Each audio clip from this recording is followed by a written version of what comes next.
Let me be absolutely clear about one thing before I start. None of this was my idea. Well, technically, it was my idea, but emotionally, spiritually, it was all Joseph Long's fault. Everything that happened, the fake dating scheme, the catastrophic fallout, the firing, all of it, traces back to the moment Joseph Long walked into the glass-walled conference room on the 14th floor of Halcyon Media Group and looked right through me like I was a decorative plant. I had been working at Halcyon for 3 years at that point. 3 years of 12-hour days, cold coffee, and learning to survive in an open-plan office where the air conditioning ran at a temperature usually reserved for preserving cadavers. I was good at my job. Great even. I was the senior copywriter on the brand voice team, which meant I was the person who decided how a company sounded to the world. I gave companies their personality, their warmth, their edge. I was, by every measurable standard, excellent at manufacturing feelings, which made it particularly humiliating that I had absolutely no control over my own. Joseph Long joined Halcyon as the new creative director in March. I found out about his hiring through the company Slack, a casual announcement buried between a reminder about the broken microwave on floor 12 and someone's lost umbrella. Please welcome Joseph Long, our new creative director. Joseph comes to us from Meridian and Cole in New York, where he led award-winning campaigns for Fortune 500 clients. We're thrilled to have him. I read it twice. Then I Googled him. That was my first mistake. His professional headshot was the kind of photograph that made you feel vaguely accused of something. Dark eyes that seemed to be evaluating a problem you hadn't presented yet. A jaw that looked like it had been drawn by someone who wanted to prove a point. He wasn't smiling in the photo, but there was something at the corner of his mouth. Not quite amusement. Not quite contempt. Something in the space between that made him look like he was already several steps ahead of whatever room he was in. I closed the tab. I opened it again. I closed it. I told myself it was just professional curiosity. I was going to be working under this man. It was entirely reasonable to want to know what I was dealing with. Then I spent the rest of the afternoon building an elaborate mental profile of Joseph Long based on nothing but a headshot and the LinkedIn page, and I knew I was in trouble. He started on a Monday. My team had a brief introduction meeting that afternoon in the glass conference room. The kind of meeting that exists solely to produce discomfort. 8 of us sat around the table, me, my colleague Dara Osei, the 3 junior writers, our project manager Nkichi, and 2 people from the art department whose names I always mixed up. Joseph walked in at exactly 2 o'clock, not 1:58, not 2:03. 2 o'clock precisely, which was its own kind of statement. Up close, he was exactly what the headshot had promised, and somehow still a surprise. Tall, a few inches taller than me, and I'm not short. Dark hair, slightly longer on top, pushed back in a way that suggested carelessness, but had probably been considered. The suit was charcoal gray, no tie, the top button of his shirt undone. He moved through the room with the particular ease of someone who had been the most capable person in every room he'd ever entered and had simply stopped being surprised by it. He introduced himself briefly, told us he was looking forward to learning how the team operated, said he believed in collaboration, direct communication, and high standards. Not aggressive, not performative, just matter of fact, like he was reciting facts about geography. Then he went around the table, asked each of us to say what we were working on, and what we thought was working well, and what we'd change if we could. When he got to me, I gave what I believed was a clean, intelligent answer about the current brand voice inconsistencies I've been trying to flag for 6 months. I spoke about the lack of tonal guidelines, the way different writers were pulling in different directions, the need for a comprehensive style document that could anchor everything. Joseph looked at me steadily while I talked. When I finished, he was quiet for exactly 2 seconds. That's the first useful thing anyone said in this meeting, he said. Write it up. I want a proposal on the style guide by the end of the week. And then he moved on to Dara. That was it. That was the whole interaction. No smile, no warmth, no further acknowledgement. Just, useful, do this thing. Next. I should have felt dismissed. I should have felt reduced to a function. Instead, I went home that evening and absolutely could not stop thinking about him. The first month was a study in professional torture. Joseph was, by any objective measure, a remarkable creative director. He was decisive without being autocratic. He had the rare ability to look at a piece of work and identify in seconds what was wrong with it, not by attacking the execution, but by asking a single question that made you see the fundamental problem yourself. He pushed the team harder than anyone had in years, but the work that came out of it was genuinely better. Even the people who found him intimidating, and most people did, admitted the quality had improved. I, meanwhile, was in a state of low-grade internal catastrophe. The issue wasn't that I found him attractive. I could handle that. Attraction is manageable. You acknowledge it, you put it in a drawer, you get on with things. The problem was that I also deeply, genuinely respected him as a professional, which meant that every time he challenged one of my ideas, I couldn't just dismiss it as arrogance. Every time he looked at something I'd written and said, "This is close. What are you actually trying to say here?" I had to take it seriously, which meant I was spending approximately 40% of my working day in a state of heightened attention toward a man who, as far as I could tell, regarded me as a reliable office appliance. Dara noticed. Of course Dara noticed. Dara was my closest friend in the office and also a person of uncanny perceptiveness who once diagnosed a mutual friend's failing relationship from a single Instagram caption. "You've got the Joseph face," she said, appearing at my desk on a Thursday afternoon with 2 coffees and no warning. "I don't have a face." "You absolutely have a face. It's the face you make when he's in your eyeline and you're trying very hard to look like you're not looking at him while clearly looking at him." "I'm working." "You have a draft that says bold, innovative, and then nothing." You stopped mid-sentence. She set a coffee in front of me and perched on the edge of my desk. "Matt, honey, don't honey me. He's your boss." "I'm aware. He's very severe." "I'm aware of that too. He once made Liam from Art cry by asking him to explain his color choices. Not even critically, just asked him to explain them and Liam cried. Liam is very sensitive." "Matt." "Dara." She looked at me with an expression of fondness and profound pity. "Okay, I'm just gonna say, be careful, because you have a tendency to fall for people who are going to make your life difficult, and this one seems like he could make it very difficult indeed." She wasn't wrong. She was never wrong. That was the most exhausting thing about her. By the second month, Joseph and I had developed something. I wasn't sure what to call it. It wasn't a friendship.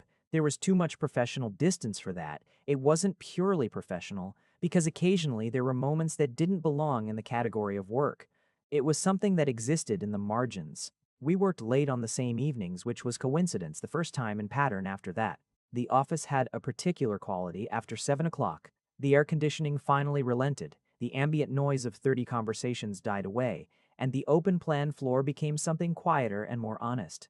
We would end up at the coffee station at the same time or in the kitchen, and we would talk. He asked about the style guide project, which I'd submitted and he'd approved with minimal changes. He had thoughts about the company's positioning in the market. He had opinions, strong, considered ones, about what good writing actually did versus what it performed. Those conversations were the most intellectually alive I'd felt in years. Occasionally, the conversations moved off the professional track. He'd grown up in several different cities, his father had been in international finance, and the family moved every few years. It had given him, he said once, a useful detachment from place. He didn't mean it as something sad. It was just a fact. The way he stated facts about himself, without self-pity, without performance, was something I found quietly extraordinary.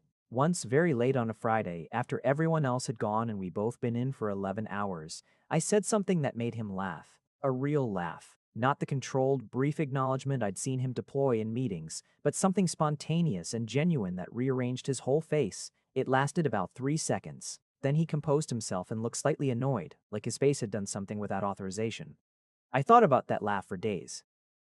Hysteon hired a new account manager named Caden Park. Caden was 26 to my 31, with the kind of easy confidence that came from being conventionally attractive and knowing it without being insufferable about it. He was good at his job, quick, sociable, the kind of person who remembered everyone's coffee orders within a week. He and I ended up working on the same client account, a rebrand for a logistics company that was trying very hard to seem human, and we got along well. He asked me to get a drink after work about 3 weeks in.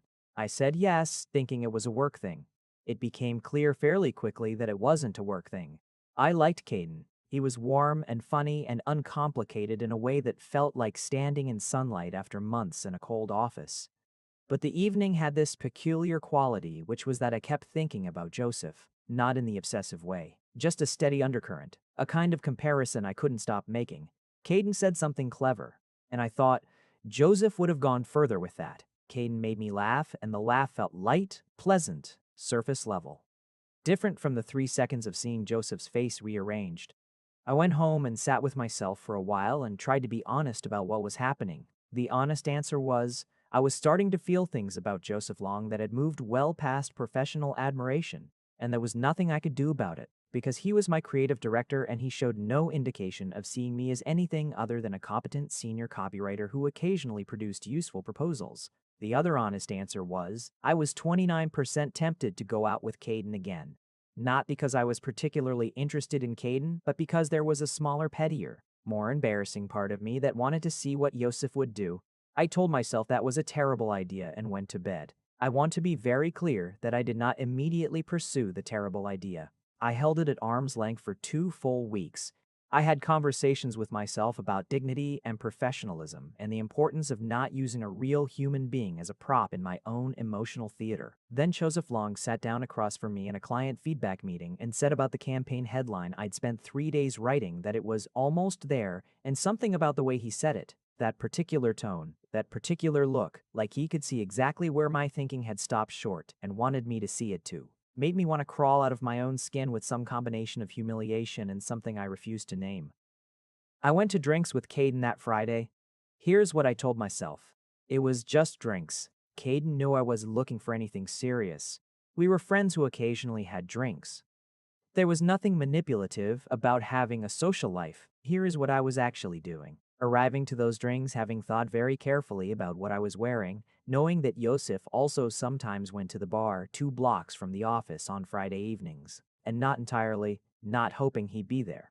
He was there. I spotted him at the bar with 2 people from the strategy team, a drink in front of him, looking at his phone with the focused expression of someone who found even their leisure time something to be managed efficiently. I'd chosen a table far enough away to seem coincidental, close enough to be in his peripheral vision. Caden was excellent company. We talked and laughed, and at some point he put his hand over mine on the table in a way that was a question, and I didn't pull away, and that was a kind of answer. I looked up once and found Yosef's eyes across the room. They moved away immediately. Clean, controlled, indifferent. The reasonable interpretation was, he'd noticed 2 colleagues and looked away because there was nothing to see. The interpretation I was operating on at 11 o'clock that Friday, slightly warm from 2 drinks and more than slightly desperate, he'd looked away too quickly. The indifference had been calibrated. There had been a fraction of a second before the look away where his expression had done something. I was probably inventing this. I was aware I was probably inventing this, but I went home that night with something that felt like momentum.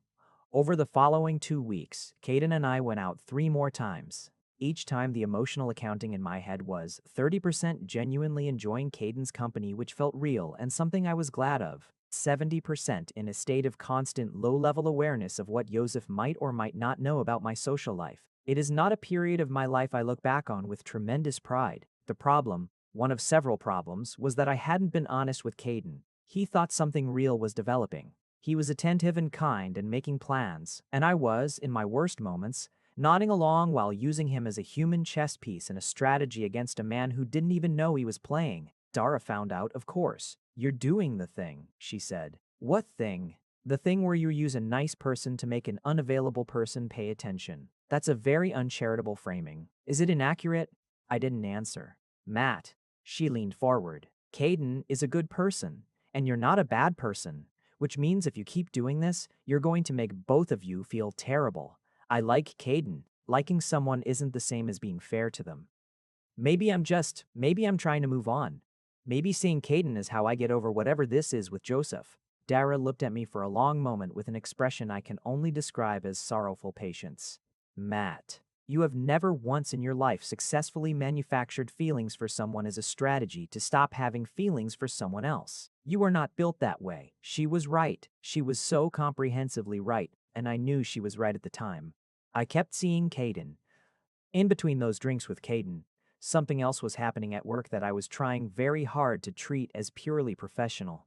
Joseph had started including me in a small working group he'd assembled for what the company was internally calling the Horizon Initiative, a long-term repositioning of Halcyon's own brand identity. Not client work, internal work. The kind of project that a creative director uses to establish vision, to set a tone for what the whole company believes about itself. There were 6 people in the working group, me, Dara, 2 people from strategy, 1 from design, 1 from the brand team. We met on Wednesday mornings in the small conference room. Not the glass-walled one on 14, but a warmer one on 12, with actual walls and a window that faced east. Joseph ran the sessions differently than he ran everything else. Less directive, more exploratory. He asked questions and let them sit in the room for a long time before he offered anything himself. Once he asked the group, "What is the most honest thing we can say about what this company does?" The room went quiet the way rooms do when people are genuinely thinking versus the quiet of people waiting for someone else to speak first. I said, "We tell people who they are when they don't know how to say it themselves." Joseph looked at me for 3 seconds. Then he wrote it on the whiteboard without commenting and moved on. Afterward, when the session broke up and people filtered out, he held back. Not overtly, just a fractional delay. The kind that could be accidental. That line, he said, "It might be too conceptual for actual copy." No. It's the brief. That's what we're doing. Write it as a brief. He picked up his notebook. 1 page. For next week, I wrote the brief. It became the foundation of the entire Horizon repositioning, which Halcyon later used to win a major industry award. Joseph credited it in the award submission as collaborative work by the Horizon Group. He also, on the day the submission was filed, sent me a message on Slack that said, "Good instinct." The first version usually is, "I read it 6 times. Then I closed the app and went to get water and told myself to stop." Here is when things shifted. It was a Thursday. The team had a project review, one of the quarterly ones where we walked through everything in the pipeline and Joseph gave feedback. It was long and grueling, and by the end of it I had 5 pages of notes and a profound need for coffee. I was in the kitchen filling my mug when I heard Joseph come in behind me. I didn't turn around. I knew his footsteps, which was its own confession. "The Parks campaign," he said. I kept my back to him. "Professional, normal. The tagline you pitched in there, the distance between here and everywhere. That's good." I turned around. He was standing by the counter, arms crossed, looking at me with an expression I couldn't read, which was not unusual. I could never read him. That was the entire problem. "Thank you." It's the kind of line that only works because it's true. That's hard to do. Most people write around the truth. He paused. "You don't do that, even when you're in your own way, which is often the underlying instinct is sound." I stared at him. He had never said anything like this. Specific feedback, yes. Direct challenges, yes. But this was something else. This was a kind of recognition I hadn't been prepared for. "I appreciate that," I said, and my voice was very careful.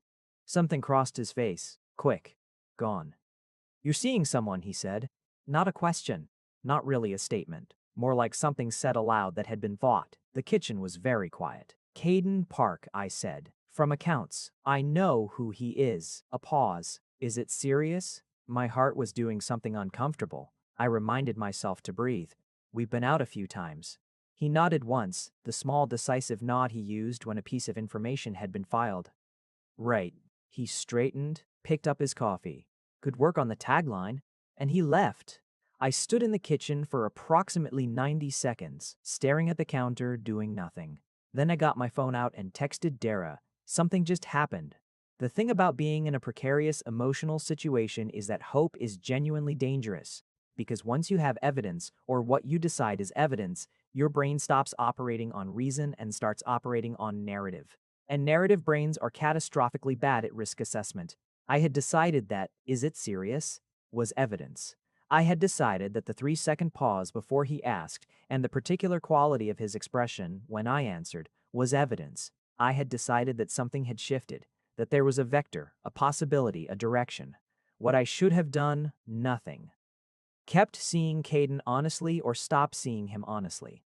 Stay professional. Let the thing with Joseph exist as an unrequited feeling that would eventually metabolize into something manageable. What I actually did, I let Caden hold my hand at the company's summer drinks event 3 weeks later, where Joseph would be present, and I let myself exist in his eye line for the entire evening. The summer event was on the rooftop of the building. Fairy lights, a bar, the kind of warm evening that made the city look generous. Most of the company was there. It was the sort of event where the professional and personal blurred at the edges, where conversations ran long and people said things they'd normally keep contained. Caden was attentive and good-looking and in a good mood. I was trying to be present with him and failing at it in ways I wasn't proud of. At some point in the evening, I became aware of Yosef standing about 15 feet away, in conversation with someone from the executive team. He was not looking at me. He was entirely engaged with his conversation, the focused, direct engagement he brought to everything. At some point, Caden leaned in and said something, and I turned to him, and we were close, and I think from 15 feet away it probably looked like something. I glanced over. Joseph was looking at his drink. Then, very deliberately, he looked up and directly at me. It lasted 1 second. Then he returned to his conversation. I turned back to Caden and tried to be a person. What happened next, I found out from Dara and then later partially from Yosef himself. The following Monday, Joseph had a meeting with HR about the company's internal relationship policy. Specifically, the clause about professional conduct and conflicts of interest in interdepartmental relationships. Halcyon had a policy that required disclosure when two employees in a reporting relationship started dating, and while Joseph didn't directly manage Caden, they were in adjacent departments and he oversaw the account that Caden and I shared. This was, on the surface, a procedural thing. Companies do this. It's sensible. Except that the outcome of this procedural thing was that Caden was transferred from our joint account and reassigned to a different team. It was presented to Caden as a routine restructuring. The account team was being reorganized. It happened all the time. He had no reason to think otherwise. I found out 2 days later when Caden mentioned it, confused but not particularly alarmed. I stood very still in the middle of our conversation and tried to arrange my face into an appropriate expression. When did this happen? I asked. Last week sometime. Got the email Friday. They said it was just a capacity thing. He shrugged. Bit annoying. I liked working on the Parks account, but it's fine. It was fine. He was fine. He was fine. But I was standing there understanding, with a clarity that felt like cold water, exactly what had happened.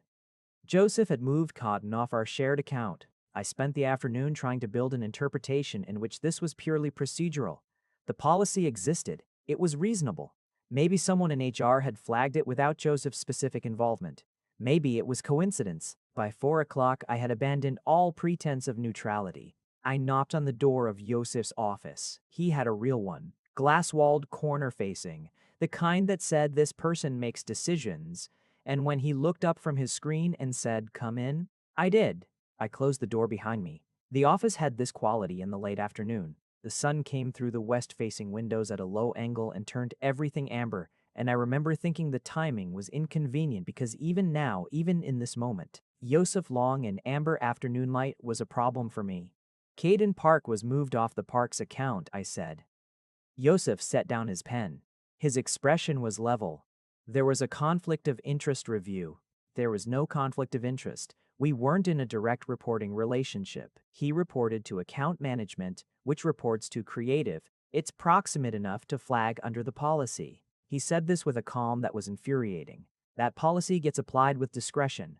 No one else in a similar situation has been restructured. I applied it with discretion. I determined that in this case, you moved him. A pause.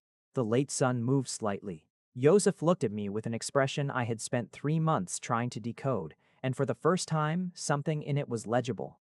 Not much. Not clearly. But something. The policy exists for reasons, he said. His voice was careful in a way it hadn't been a moment ago. Joseph, I heard myself say his name in a way I'd never said it in this office. Direct, unmediated, not professional. Did you move Cotton Park because of the policy, or did you move him because of I stopped? Because of what exactly? Because of what exactly? Because of something I might have read into a look across a rooftop? That sentence had no safe ending. The room was very quiet.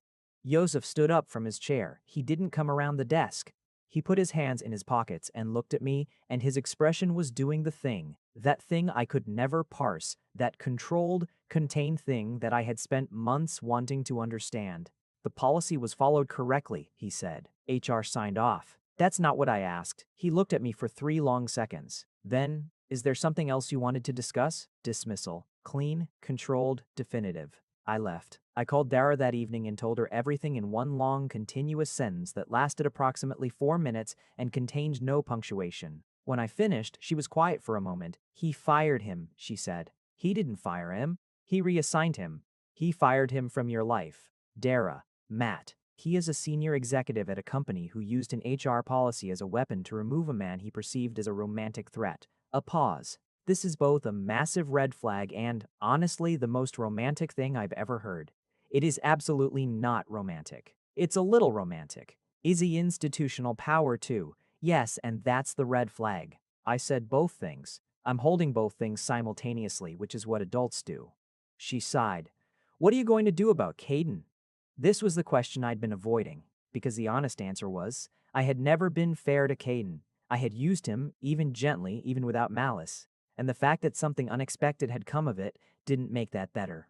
If anything, it made it more important to be honest now. I need to talk to Caden, I said. Yes, you do. And then I need to figure out what's actually happening with Yosef.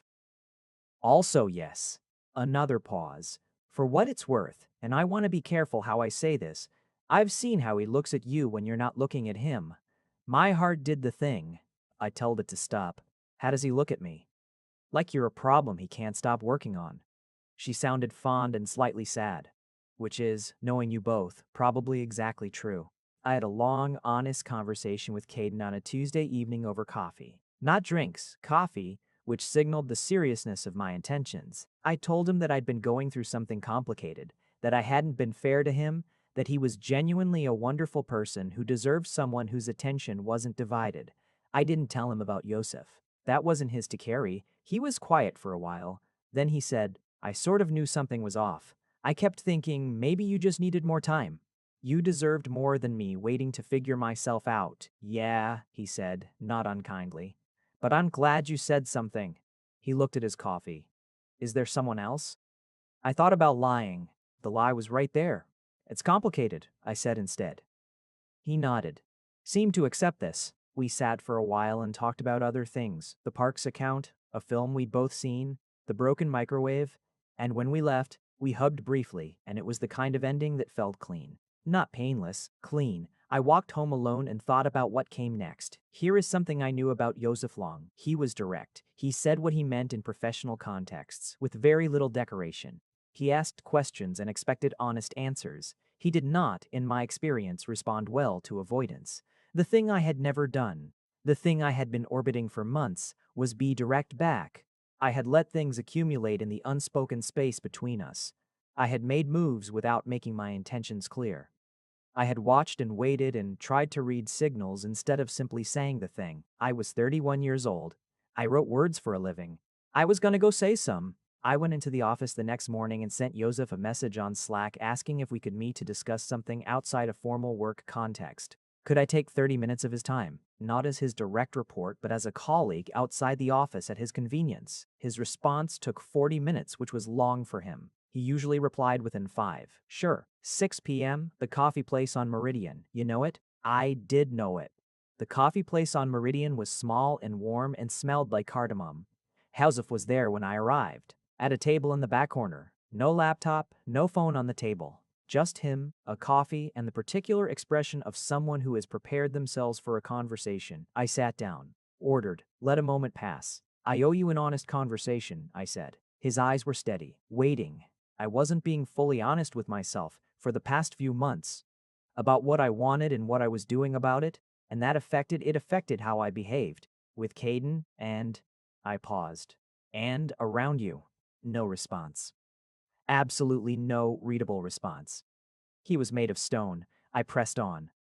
The thing with Caden. I don't think I was ever genuinely invested in that. Which isn't fair to him. I've talked to him. We're on good terms now. But I want to be honest about why I was in that situation, and I think part of it was that I was trying to. Every word felt like walking on something unstable. I was trying to make you notice me, I said. In a way I wasn't willing to do directly, which was cowardly, and I'm sorry for that. The silence lasted long enough that I started planning an exit strategy. Then Joseph said, What do you want, Matt? His voice was quiet. Not cold. Quiet. I want. The direct answer. Be direct. I want to know if what I think has been happening between us is real. If it's something you've been aware of. If it's something you... I looked at my coffee. If it means something to you, or if I've been constructing something entirely in my own head. A pause. Why did it take you this long? I looked up. His expression had changed. Not dramatically. Nothing about him was ever dramatic. But something had shifted. Something less controlled. Because you're my boss, I said. Because you're the most unreadable person I've ever met. Because every time I thought I saw something, I talked myself out of it. The rooftop event, he said. Yes, you were with him and you kept. He stopped. Said something quieter, almost to himself. Then, I moved Caden off your shared account. I know. That was inappropriate use of policy, and I know that. He looked directly at me. But I want to be accurate, it wasn't punitive toward him. I wasn't thinking clearly about the implications for him. I was thinking. Another pause, and this one had a quality I hadn't seen in him before. The quality of a man choosing honesty over composure. I was thinking about you, which is also something I should tell you has been a consistent problem since about 3 weeks after I joined this company. The cardamom smell. The warm light, his voice saying a consistent problem since about 3 weeks after I joined this company. 3 weeks, I said. You came into the onboarding meeting with 6 specific observations about structural issues in the brand voice strategy and a clear framework for addressing them, and you said them directly and without performing them, and I thought, a brief pause, something almost like wryness. I thought this is going to be a problem. Because of the policy. Because I wanted to impress you, he said, with the same tone he'd once used to describe logistics, and I don't. He looked slightly pained. I'm not accustomed to that. I sat with this information, let it settle. Joseph, I said carefully, are you telling me you spent 3 months trying to impress the person who reports to you, while I spent 3 months fabricating a fake situationship to get your attention? Something shifted in his face, the corners of his mouth. 3 seconds this time, maybe 4. That's an accurate summary, he said. I want to be honest about what came next, because I think stories that stop at the moment of mutual confession do a disservice to everyone. What came next was complicated. There was the question of the policy, not Caden's reassignment specifically. That had been handled, and Joseph had, on his own initiative, spoken to HR about restoring Caden to his original position with a proper explanation that had nothing to do with us. Caden got his account back. He was, as far as I could tell, unbothered and already interested in someone else on the 5th floor, but there was still the matter of Joseph being my creative director, of power differentials and professional integrity and all the real, legitimate reasons why this kind of thing was complicated. We talked about it at that table in the Cardamom coffee shop for over an hour. He was, characteristically, direct about every difficult thing. The conflicts it would create, the perceptions it might invite, the fact that he would need to recuse himself from any formal evaluations of my work. He wasn't building reasons to stop. He was building the honest picture of what proceeding would mean. I'm not interested in something that compromises either of our professional reputations, he said. Or that's unfair to the team. Neither am I. So we'd be transparent. I disclosed to HR and to the management layer above me. We establish what appropriate distance looks like in work contexts. He looked at me. Does that feel manageable to you? It was such a Joseph way to approach this methodical, honest, thorough. I found it deeply endearing in a way I probably shouldn't have admitted immediately. Yes, I said. It does. Another pause, quieter this time. I should also say, he added, that I'm sorry about Caden. It wasn't, I handled that badly. Using process as a substitute for honesty. You could have just told me how you felt. I could have just told me how you felt. I could have. He held my gaze. I'm telling you now. You are, I agreed. Finally, the almost smile. The corner of his mouth, the thing I had been cataloging for months.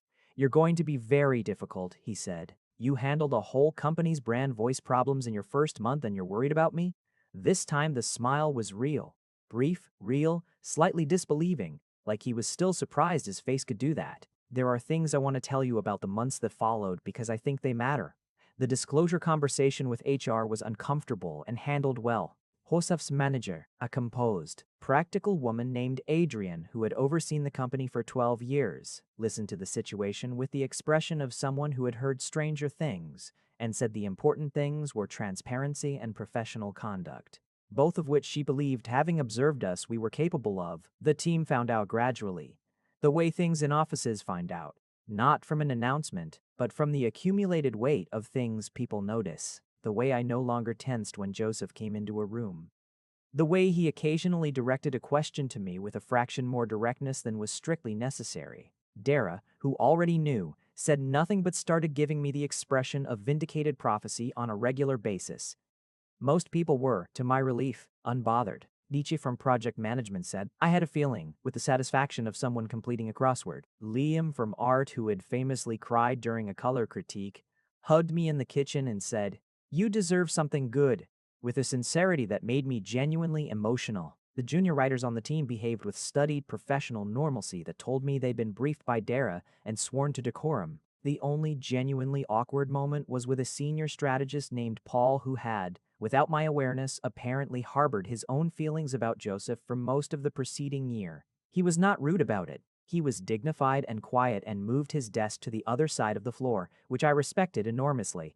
Working in proximity to someone you're developing real feelings for is different from the spectacular mess of the months before. It's quieter. The awareness doesn't go away. If anything, it intensifies, because now it's grounded in something real rather than projected onto uncertainty, but it settles into something you can carry without it destabilizing you.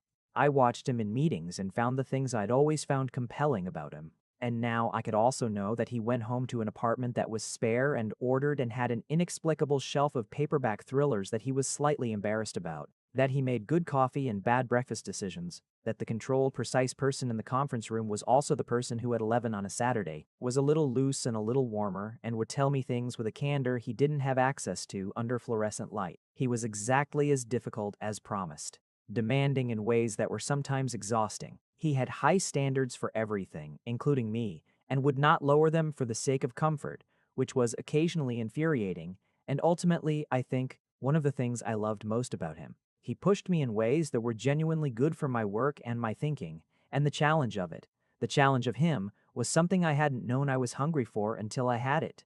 There were arguments. Actual, genuine disagreements, mostly about work at first because that was the language we both spoke most fluently. Once about 3 months in, we had a disagreement so protracted and invested that it ran from a Wednesday afternoon meeting all the way through a shared dinner and ended with both of us sitting on his apartment floor at 11 at night with printed drafts spread between us like evidence, arguing about whether a particular campaign positioning was emotionally truthful or just emotionally adjacent. He was wrong, for the record. Or at least, I was right about the specific thing, and he later acknowledged it in his particular way. Not with an apology exactly, but with an adjustment of position that was as honest as any apology.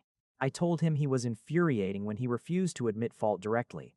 He told me I was infuriating when I needed to hear the words out loud, rather than seeing the action. Those things are different, I said. They are, he agreed. We're different. Is that going to be a problem? He thought about this with the genuine consideration he gave every question. No, he said, I don't think different is a problem. I think it's what makes it work. I looked at him across the scattered printouts on his apartment floor and thought, he is the most direct person I know, and also the most difficult to read, and somehow those are both true simultaneously. And I have no idea what I'm doing, and I think I might be entirely sure of this. He was also, in private, capable of a tenderness that completely undid me. The way he paid attention, he was a person who listened. Really listened. The kind of listening that made you feel your words had been received rather than just heard. Once on a quiet evening, I told him about a piece of work I was genuinely proud of. Nothing important, just something I'd written for myself, not for a client. And he read it carefully. And when he looked up, his expression was the one I couldn't name, the one that had been unreadable for months, and I understood finally what it was. It was the expression of someone who was moved and didn't quite know what to do with that. This is very good, he said, quietly. Coming from Joseph Long, those 4 words were the equivalent of a standing ovation. There was also this. About 6 weeks after we started seeing each other properly, I came into the office on a Monday after a difficult weekend. Nothing dramatic, just the low-grade accumulation of small things. A conversation with my mother that hadn't gone well, a piece of work I'd convinced myself was wrong. The ordinary weight of a life that occasionally requires maintenance. I wasn't visibly anything. I was fine, professionally. Joseph saw it. He didn't say anything in public. He waited until we were in the small conference room alone under the pretense of reviewing a document, and then he set the document aside and said, "What happened this weekend?" Not, "Are you okay?" Not, "You seem off." Just, "What happened?" stated with the directness he applied to everything. I told him, the whole messy, unimportant accumulation of it, the things that were too small to justify feeling bad about but that had piled up anyway. He listened, didn't try to solve it, didn't offer reassurance I hadn't asked for, just received it. At the end he said, "That sounds like a lot for 2 days." "It's not a big deal." I didn't say it was a big deal. I said it sounds like a lot. He looked at me. You don't have to make it small. That was it. That was the whole thing. But I thought about it for days afterward. The particular gift of someone refusing to let you minimize yourself, not by inflating the problem, but by simply saying, you don't have to make it small. I had been making myself small around him for months before the coffee shop. Choosing indirection over honesty, implication over statement, performance over truth. The irony was not lost on me that the person I had the most difficulty being direct with turned out to be, once I finally managed it, the person most equipped to handle my directness. Dara was insufferable about it in the best way. I called it, she said, roughly 6 weeks after the coffee shop conversation. We were eating lunch at our usual spot 2 blocks from the office. I called it from day one. You told me to be careful. Being careful is not the same as being against it.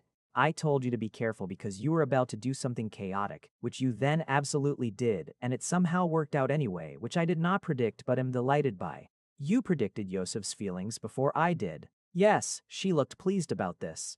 I'm very good. He fired a man, I pointed out, over me, reassigned. Dara. Over me, reassigned. Dara. He also fixed it, and he disclosed everything to HR and handed over your performance evaluations to an external process. He handled the aftermath professionally and honestly. She tilted her head. The firing was a problem.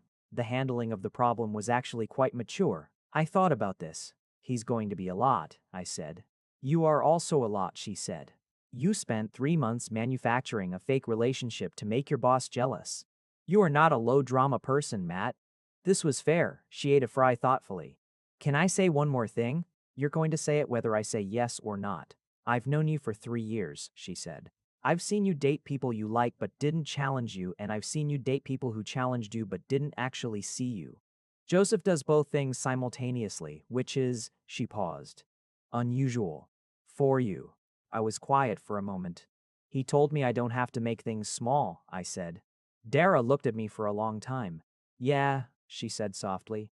That's the one. There is one more scene I want to tell you because it feels like it belongs here even though it happened nearly a year after the coffee shop conversation, which means I'm jumping ahead. Which means this is less of a linear story and more of what it actually was. A collection of moments that I return to and understand differently each time. Halcyon had its annual creative showcase, an internal event where teams presented the year's best work, framed not for clients but for themselves.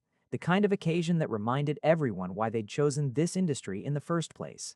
Joseph presented the Horizon repositioning, the brief I'd written, the whole evolved campaign that had grown from that single line in the Wednesday morning session. He was extraordinary to watch when he presented, all the precision and clarity that made him formidable in meetings, but with something looser underneath it, a genuine investment not just in the craft but in the meaning of the work. He talked about what it meant to help companies find their honest voice, what it required to resist the easy version of a brief and hold out for the true one. At one point he said, the thing that unlocked this whole positioning, the brief that became the foundation, came from someone on this team who had the instinct to say what the company actually did, rather than what it wanted to sound like. That's the hardest skill in this business, and it's not teachable. You either see the truth in the work or you don't. He didn't look at me when he said it. He didn't have to. Dara, sitting beside me, pressed her shoulder briefly against mine. After the showcase, during the drinks that followed, Joseph found me by the window of the event room. The city was doing its thing outside, illuminated and indifferent and beautiful in the way cities are when you happen to be standing in the right place at the right time. Good event, I said. You're not going to say anything about the presentation? I thought it was excellent. Matt, I thought it was excellent, I repeated, and let the pause hold what I meant by it. He looked at me with the expression that had taken me so long to read and that I now recognized as clearly as my own handwriting, the look of someone who was moved and was increasingly allowing himself to show it. The line was good, he said, but you knew that. I knew it was right. I didn't know it would become. All of that. That's what right things do, he said. They grow. Outside the window, the city hummed. Inside the room, 30 people from Halcyon ate canopies and talked about their year, and I stood beside Joseph Long, my boss, my problem. The most difficult and most worthwhile thing I had stumbled into, and felt the quiet certainty of something that had started in confusion and chaos and a misused HR policy and had become against all reasonable expectation. Exactly what I wanted. That's what right things do. They grow. The last thing I want to tell you is this. About 4 months in, on a Friday evening that had gone late, Yosef and I were the last ones in the office again. The pattern that had existed before the coffee shop, the two of us and the quiet after 7, and the different quality of conversation hadn't gone away. If anything, it had deepened.